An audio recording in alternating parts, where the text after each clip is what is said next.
When we think of Daniel, most of us probably have a picture of a lion that comes to mind, and that's probably the most famous story in all of the book of Daniel is the lion's den. Some of you may think of Shadrach, Meshach, and Abednego, and they fireproofed their faith, and they went into the furnace, and they didn't bend or bow or burn. We have these stories that stand out to us that we're told in Sunday school or as children or maybe even in our adult lives. Sometimes the book of Daniel is presented as this countercultural figure who stood in a non-Jewish, non-Christian, of course, land despite the odds and took a stand for God. And that application is very valid, and we will touch on those stories. We will touch on those themes, but I firmly believe that the overarching theme of the book of Daniel and the underlying theme of the book of Daniel is what's on the screen behind me, that God is sovereign through chaos.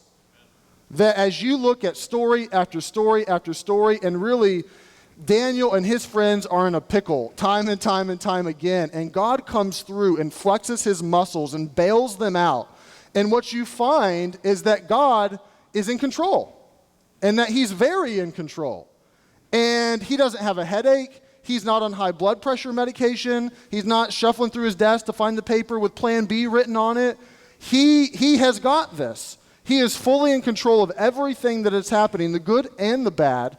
And he is sovereign in the good times, but also even through the chaos of Daniel's life. And truth be told, it's been said that ideas have consequences. And the idea that I hope over several sermons to plant in your mind firmly is that God is sovereign through chaos. I think that's a valid application for our church right now.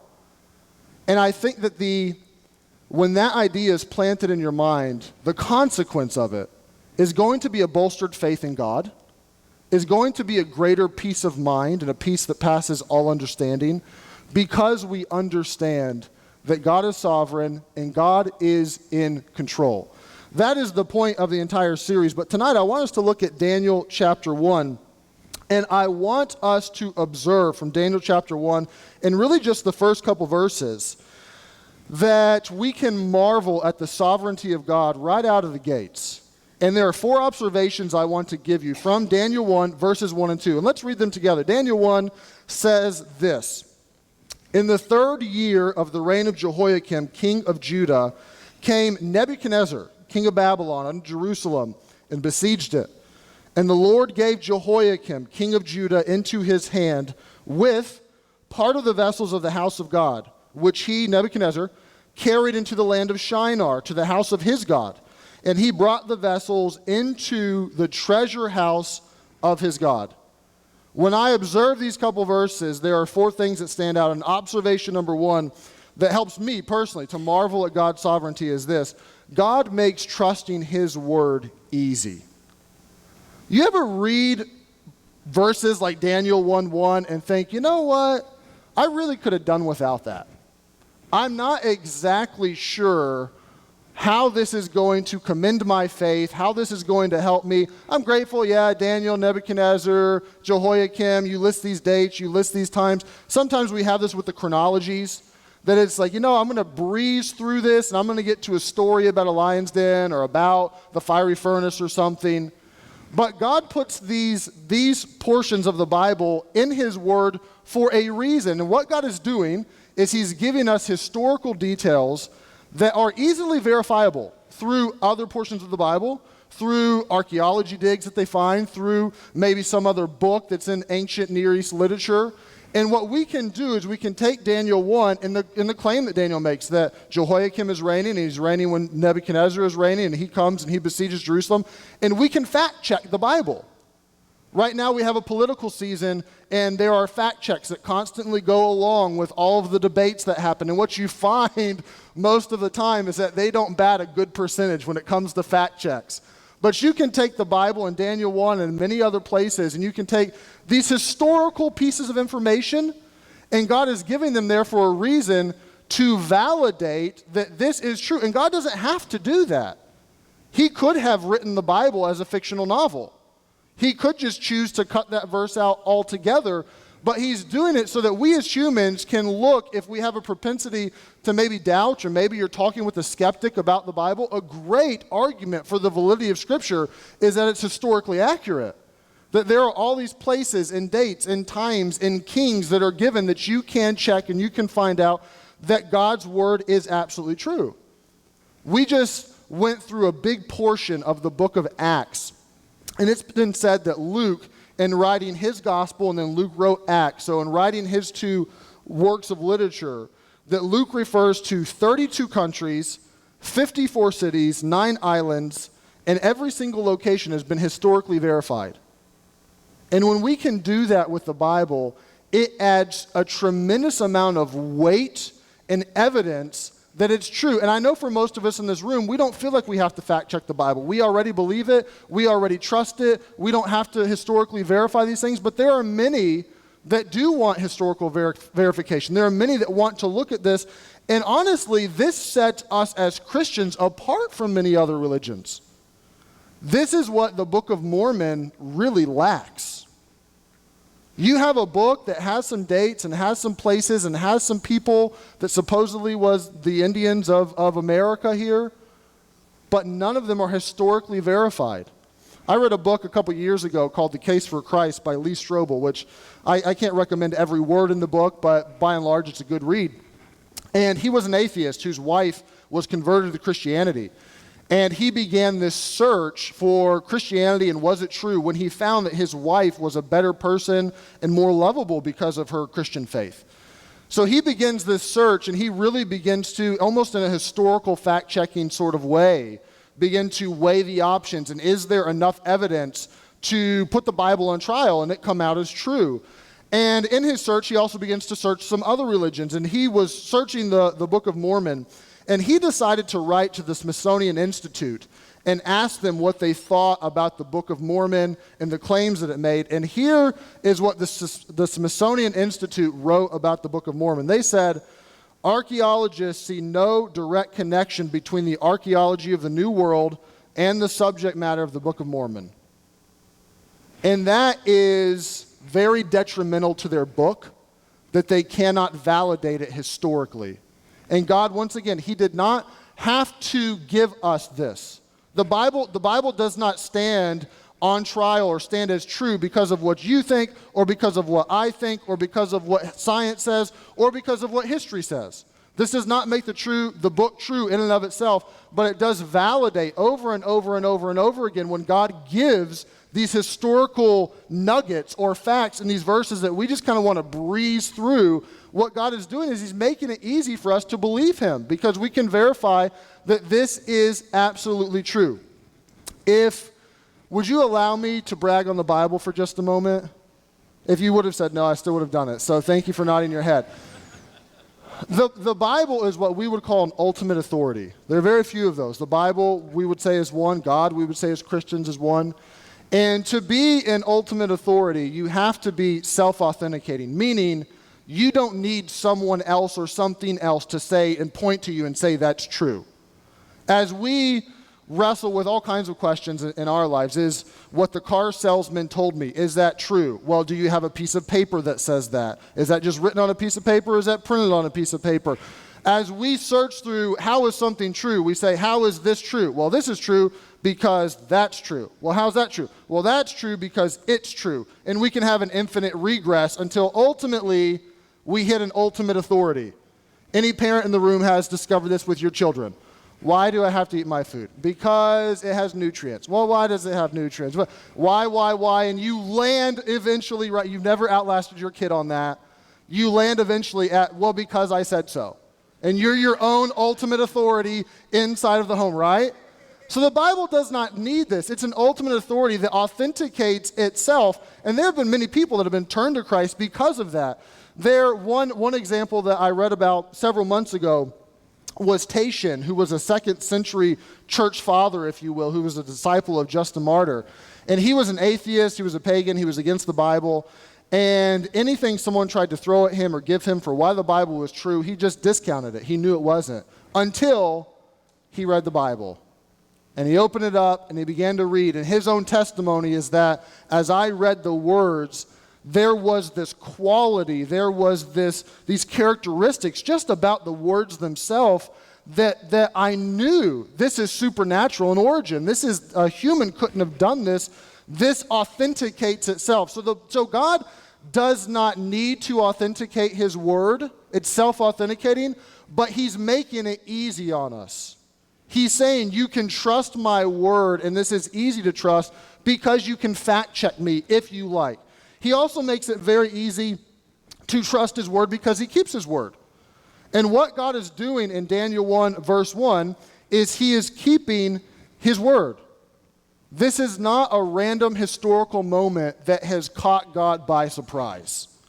If you look at the prophets, you'll find that 180 years prior to this moment, Amos stood up and warned the children of Israel, the northern and southern kingdoms, that Babylon is going to conquer you. Fast forward 80 years and you find 100 years prior to this event, Isaiah stood up and said, this is going to happen. Babylon's going to get you. If you have your Bibles, turn with me to 2 Kings. I want you to see that particular passage. 2 Kings chapter 20 is where this happens. And this is 100 years prior to Nebuchadnezzar actually coming onto the scene and conquering Judah and Jerusalem. And truth be told, at this point, Babylon is not even a really big world figure. They're in existence, but they're a pretty meaningless nation at this point. And here's what happens in 2 Kings chapter 20. Look at verse 21. I'm sorry, look at verse 12. 21:12. At that time, Berodach-Baladan. What a name, right? We'll call him Bero. So Bero, the son of Baladan, king of Babylon, sent letters and a present to Hezekiah. Someone's in Hezekiah right now in Sunday school. I think Pastor Rousey's class. I don't know if you've gotten to this point or not, but this is going to happen. So he sends letters and he sends them a present. And for he had heard that Hezekiah had been sick. So that's very nice and thoughtful of our Babylonian king. And 13, Hezekiah hearkened unto them. And he showed them all the house of his precious things, the silver, the gold, the spices, the precious ointment, all the house of his armor, all that was found in his treasures. There was nothing in his house, nor in all his dominion, that Hezekiah showed them not. So apparently, Hezekiah doesn't think that this is a really big threat. I'll go ahead and I'll show them everything we got. I'll show them our might. I'll show them the treasures that they could plunder, but they're pretty piddly. They're not going to plunder us. Verse 14, then came Isaiah the prophet unto King Hezekiah and said to him, what said these men? And from whence came they unto thee? And Hezekiah said, they're come from a far country, even Babylon. Verse 15, and he said, what have they seen in thine house? And Hezekiah answered, he has no shame about this. He answers and says, all the things that are in my house have they seen. There's nothing among my treasures that I haven't showed them. I showed them all. Who cares? They're from Babylon. Verse 16, Isaiah said unto Hezekiah, hear the word of the Lord. And here comes the prophecy 100 years prior. Behold, the days come that all that is in thine house, and that which thy fathers have laid up in store unto this day, shall be carried into Babylon. Nothing shall be left, saith the Lord. Now in verse number 2, Nebuchadnezzar is going to carry away part of the temple vessels, and 20 years later he's going to come back and he's going to take it all. And Isaiah stood and said, God's going to do this. This is going to happen. And if that wasn't enough for Israel to see that God's going to keep his word in this way, you find that 20 years prior, Habakkuk stands up and says Babylon's going to do this. And 12 months prior to this, Jeremiah stood up and told them that God's going to do this. And they laughed him to scorn and wanted to kill him. They thought he was anti-patriotic. We're 4th of July weekend, hip hip hooray America. They thought Jeremiah was anti-patriotic to stand up and say, Jerusalem, our capital city, is going down. He said, don't you know what you're talking about? We've had Jerusalem for over 400 years since David and Joab went up the gutter and took it from the Jebusites. We just had the Assyrians try to besiege us, and we were on God's bailout program. He sent an angel. He conquered them. Jerusalem's not going to, they want to kill him because he's given this prophecy. But wouldn't you know it, guess what happens? Daniel 1:1 happens. God keeps his word, and here comes Nebuchadnezzar, here comes Babylon, And exactly what God said he was going to do, he does. And we find that God makes trusting his word very easy. You can authenticate it in external ways. You can trust it because you find that time and time and time again, it comes true. But I don't just observe that. I observe number two. What helps me marvel at God's sovereignty as I look at this passage is something that sounds super simple, but it's that God is in control. Don't miss this part of Daniel 1, verse 1. Go back there, if you would, to Daniel 1, verse 1. And I want you to see a little phrase that possibly you could have missed. It says this in Daniel 1, verse 1. In the third year of the reign of Jehoiakim, king of Judah, came Nebuchadnezzar, king of Babylon, unto Jerusalem and besieged it. Verse number 2, and the Lord gave Jehoiakim, king of Judah, into his hand. Stop and let that sink in for just a moment. The Lord gave Jehoiakim into his hand. God did this. God chose, and God said he was going to, but God chooses to take Jehoiakim into supernaturally, providentially, totally and completely in control, give Jehoiakim, king of Judah, and the last standing fortress of the entire nation of Israel, decides to give that over to Nebuchadnezzar. And not only did he choose to give Jehoiakim over, you think, well, how did he do this? Did God see King Nebi marching his army along the shore and decided, you know what? I got to figure this out. This guy's coming. I need to scratch my head. Now looks like an opportune moment to give Jehoiakim over. It's not at all what he did. Here is what Jeremiah 25, verse 9 says, and I'll read it to you. God talking says, behold, I will send. We talked about Jeremiah, and he gave this prophecy. Here's what Jeremiah says. Behold, I will send and take all the families of the north, saith the Lord, and Nebuchadnezzar, the king of Babylon, my servant. God is in control of Jehoiakim, the needs-to-be righteous ruler, although he is not. But God is fully in control of Nebuchadnezzar, and he calls Nebuchadnezzar at the same time, my servant. And you find that God is in control on a macro level. God is looking at kings and kingdoms and nations and rulers, and he's controlling it all. And he is the man behind the curtain. He is controlling the puppet strings. God has everything under control on a macro level, but we'll find next week that on a micro level, Daniel's going to eat some salad. It's going to be on the end of his fork, and it's going to make him fat somehow. That God is controlling a king and controlling a little bit of vegetables. And you find through the book of Daniel that God has all of this under wraps. And he knows what he's doing.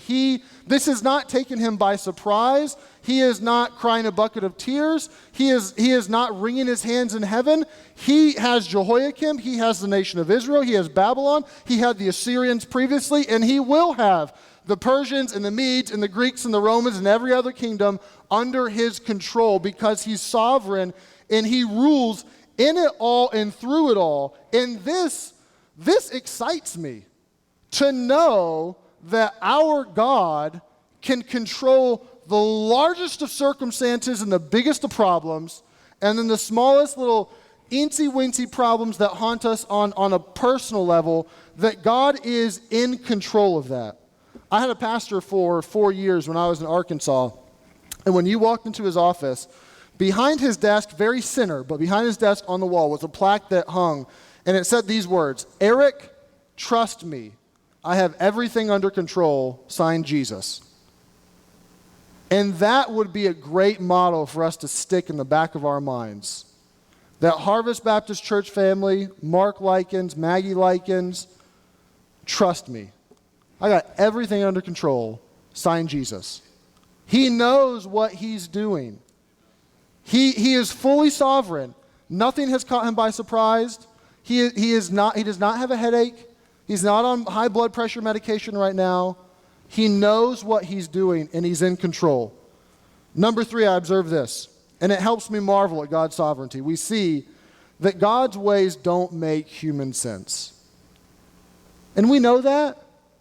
But I read this passage, and I think, okay, God, you said that this was going to happen. and you take Jehoiakim. I get that. Jehoiakim is supposed to be good. He's supposed to be a right king. He's supposed to lead Judah in a right way, but he's not. He's blown it. I get why you're removing Jehoiakim. But when you look at verse 2, it says this: the Lord gives Jehoiakim, the king of Judah, into his hand. Okay, God, I understand that. That makes human sense to me. With part of the vessels of the house of God, which he, Nebuchadnezzar, carries into the land of Shinar to the house of his God, and he brought the vessels into the treasure houses of his God. Now, outside of Isaiah's prophecy to Hezekiah that this is going to happen, outside of that, I don't understand this. I don't get why, God, you would let this king come in and take your vessels that are holy, that are dedicated unto you, that the people have donated a lot of gold and jewelry to make this, and you're going to let him carry it all the way into Shinar, all the way into the land of the Chaldeans, and put that in his God's house? You're going to, I know it's going to happen. They're going to parade this like the Stanley Cup through the city, and they're going to laugh. And they're going to say, who's their God? What does he mean? He couldn't save them. What could he do? Look at our God. They're great. They're wonderful. And that I wrestle with. I wrestle with, God, why would you allow that portion to happen? All right, take Jehoiakim out. Okay, maybe they're taking a few boys. Take Daniel and Shadrach, Meshach, and Abednego. Take them out. Maybe. But you're allowing your holy vessels to be carried away. But the truth is this: just because it's not your plan does not mean it's not a good plan. There are lots of things that aren't our plans that God chooses to do. And it doesn't mean it's not his plan. It doesn't mean it's not a good plan. You could apply this a million ways. Why would God possibly take a wife from a man who just got married to her 6 months prior? Why would he do that? Why would God give cancer to a toddler? Okay, I understand maybe 60, 70, 80, but a toddler? Why would God put harvest in this scenario?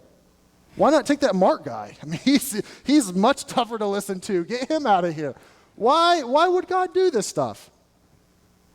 And you can't have faith on one hand and human reason and intellect, and it all makes sense on the other hand. Those two don't mix. In order to really employ faith, there's a measure of, man, this just doesn't make sense, that has to exist. This historical moment is what Habakkuk looked at. If you know anything about the book of Habakkuk, which I understand that many may not, and that's okay because it's a very small, seemingly obscure book inside of the Bible, but it is a beautiful book on faith. And when you look at Habakkuk 20 years prior to this historical moment, wrestled with what God was going to do. And he knew that God was going to take the Babylons and conquer Judah and Jerusalem. And Habakkuk even understood why God would do that. Habakkuk, if you read the first chapter of his book, he says, look, God, I understand that we're bad. I understand we're wicked. I understand we've done away with your law. I get why you would do this. But using Babylon? God, they're worse than we are. You're taking a grease rag to clean the dishes. I don't understand. I know we're bad, but they're way worse. They're completely and totally pagan. How are you going to bless them through this? And Habakkuk wrestles with this. And you know what God tells him? I'll read it to you. Habakkuk 2, verse 4. This is what the Lord answered me. This is what Habakkuk says. Here's what God told me. And here's the point that I had to come to in my own life. This doesn't make sense, God. I don't understand why you're doing this. And if you read chapter 1, he's obviously frustrated. And here's the point that God tells Habakkuk, here's where you need to get. The Lord answered me and said, write the vision that Babylon was going to conquer them, and make it plain upon the tables, that he may run when he readeth it. That's like, dun, dun, dun. Like, that's not good. You're going to read the vision that we're going down. This is not good. And this should cause people to run.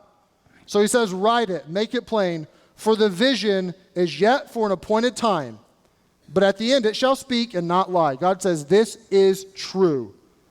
Though it tarry, wait for it, because it'll surely come, it will not tarry. God says it's going to take a little while, but not too long. You just hang on, it's coming. And he tells Habakkuk, behold, his soul which is lifted up is not upright in him. He says, Habakkuk, put yourself in check. You are not upright to question what I'm doing.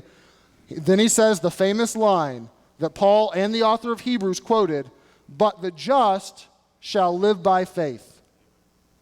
This historical moment is where we get that phrase that we love to employ as New Testament Christians. That Habakkuk, it didn't make any sense. And God says, I know it doesn't. But put yourself in check. It doesn't need to. The just live by faith. And it can't all make human sense to us and be faith at the same time. And truth be told, as members of Harvest Baptist Church, we have been gifted an opportunity to live by faith that not every church gets gifted. We have an opportunity to prove our love to God, to prove that we trust Him, to prove that we do believe He's sovereign and He's in control, that not every church gets. And this is a moment for us as a church family to say, you know what, God, it doesn't all make human sense, but that's okay. We trust that you're in control. We trust that you're sovereign through chaos. We trust that you are going to take this and you're going to use it some way, even though I don't understand it and I don't get it.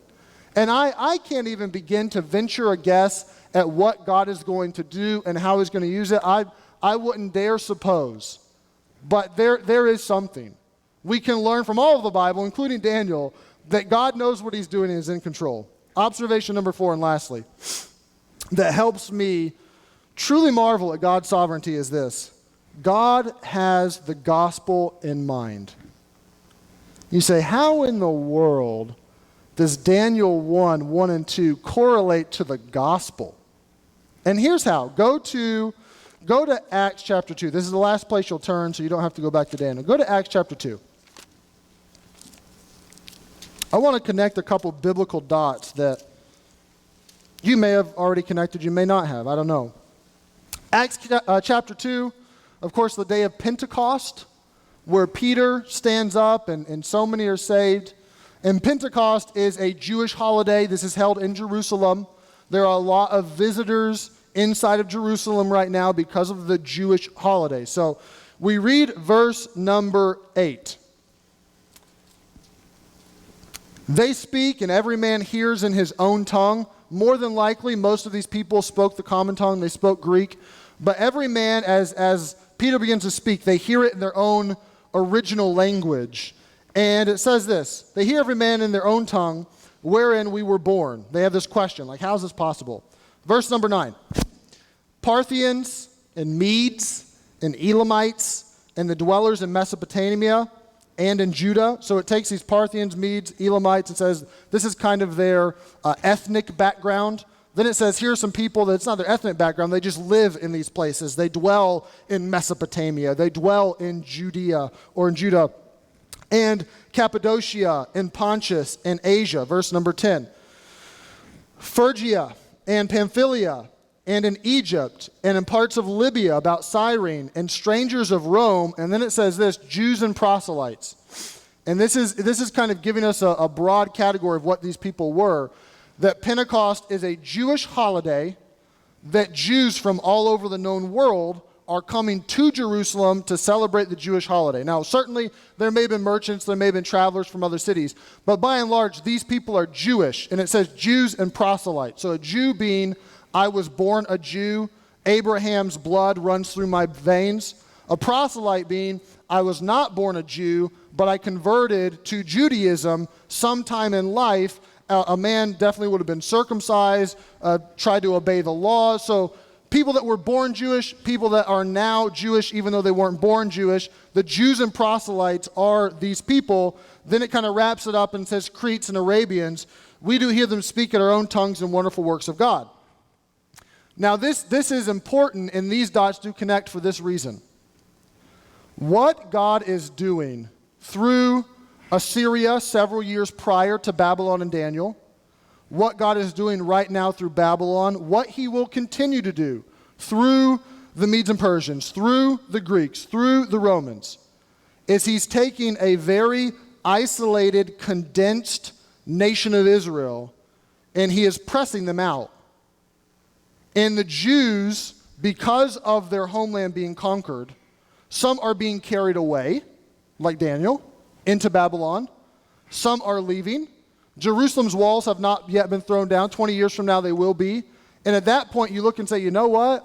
We're on a major trade route, and we don't have any walls to defend ourselves. We are easy pickings for everybody that comes through here. I think I'm going to move somewhere else. And Jeremiah does this. Jeremiah takes the remnant, and he moves them down into Egypt land.